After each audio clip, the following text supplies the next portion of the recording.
Good afternoon, everyone. How are you doing? All right. Welcome to the 2026 National Meeting of the National Academy of Engineering. My name is Tsu-Jae, and it is my honor to open this meeting as President of the National Academy of Engineering.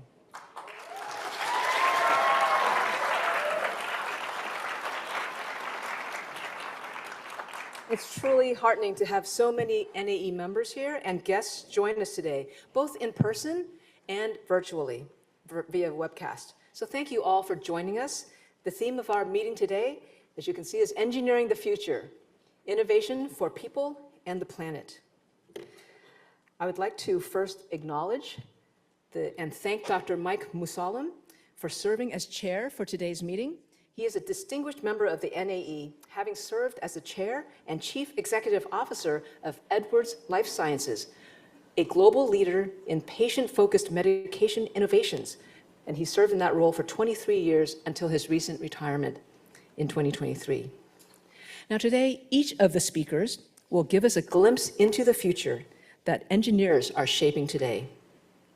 Our aim is not only to inform you all, but also to inspire the next generation of engineers. Therefore, I am delighted to welcome the many students who have joined us here today. First, I'd like to welcome students from Cabrillo High School in Long Beach to give a cheer for engineering.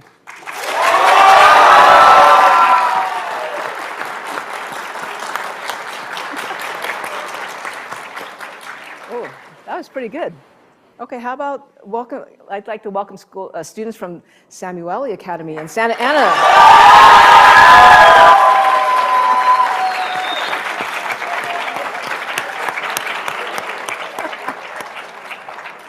I love that enthusiasm. Thank you so much. And actually, for the first time, we are trying something new. Today, we actually have some students from the first robotics competition team in Marygrove High School in Detroit who are joining us online. Let's welcome them. Let's give them a hearty welcome.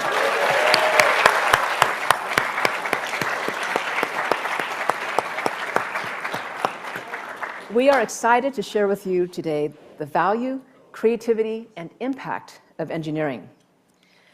Now, this year, the United States will be celebrating the 250th anniversary of the signing of the Declaration of Independence. We call this the semi-quincentennial year. To commemorate this milestone anniversary, the NAE has produced a wall calendar, each month featuring one engineering discipline. Now, there are some copies outside, hard copies outside, and they're probably, we probably ran out of copies, but you can download this calendar using the QR code here if you wish, so I encourage you to do so. So each month, we feature one discipline of engineering, and in January, we featured aerospace engineering, which involves the design, development, and testing and production of aircraft, which we call that field aeronautics, and spacecraft, or astronautics. As you probably know, aircraft significantly reduced travel times, connecting people around the globe. They also revolutionized emergency response by enabling swift transportation of personnel, equipment, and supplies to disaster-stricken areas. And today, the aviation industry continues to drive economic growth by providing faster and more efficient transportation of goods in the global marketplace. Spacecraft enabled people to leave Earth, opening a new frontier, outer space, for scientific discovery and human exploration. They made possible the satellite systems that are used today for navigation, weather forecasting, and global communications. The NAE's semi-quincentennial celebration includes a monthly series of short videos highlighting American engineering innovations. Here, I'm going to show you now January's video featuring aerospace engineering.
So you can follow us every month. We actually already released the bioengineering discipline video, so you can check that out online.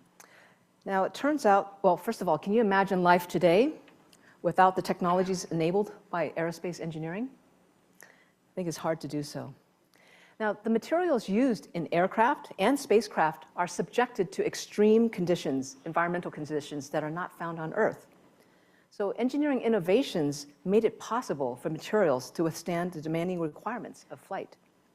So this is why I'm going to highlight next materials engineering as the next discipline of engineering that has made such a world of difference. Materials engineering enhances and creates new materials to meet specific performance requirements for various applications in many industries, including the aerospace, automotive, electronics, and biomedical sectors.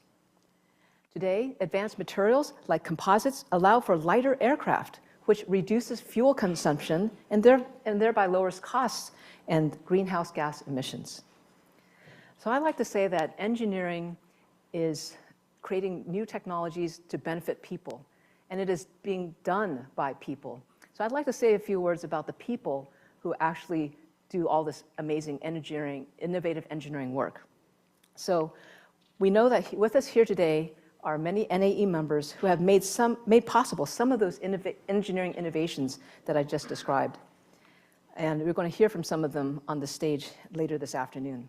But I'd like to take a moment to acknowledge one prime example, and that is Dr. Alton D. Romig Jr., who serves as Executive Officer of the National Academy of Engineering. You will hear from him at the end of today's session because he will summarize the talks today. But I'd just like to say a few words to share with you his career journey, just to give you an idea to the students, what kind of trajectory you can pursue ahead of you. Al's career spans almost 5 decades, and it began with a curiosity about how things work. He has often spoke about the joy of taking an engine apart and putting it back together. That curiosity drove him to study materials science and engineering in college and in graduate school, which led to a stellar career at Sandia National Laboratories. At Sandia, Al worked on some of the most complex and consequential technological challenges in the world, from national security and nuclear deterrence to energy systems, intelligence, and non-proliferation. In fact, he is one of the very few engineers to have worked on every nuclear weapons system currently in the US stockpile. That fact speaks to the depth of his technical expertise and the extraordinary level of trust placed in him as an engineer. In addition to excelling as an engineer, Al has excelled as a leader. He helped establish major research facilities, leading groundbreaking work on microelectronics and integrated microsystems. And eventually he rose to serve as Chief Technology Officer, Chief Operating Officer, and Executive Vice President at Sandia. His work has shaped not only technology, but the institutions and the people behind it. As the operator of Sandia, Lockheed Martin eventually transferred Al to become Vice President and General Manager of its Advanced Development Programs, better known as the Skunk Works, a place that's legendary for innovation in aerospace engineering and more. There, he helped set strategic direction for advanced research and development, shaping technologies that would influence the future of aviation and national defense. For his outstanding contributions to the science and technology of materials and for innovative research and development on defense systems, Al was elected to the NAE in the year 2003. So Al later on will share with us his wisdom when he summarizes the talks in the closing session. But for now, I would like to move on and welcome Mike Musalem to officially launch our afternoon meeting. Mike?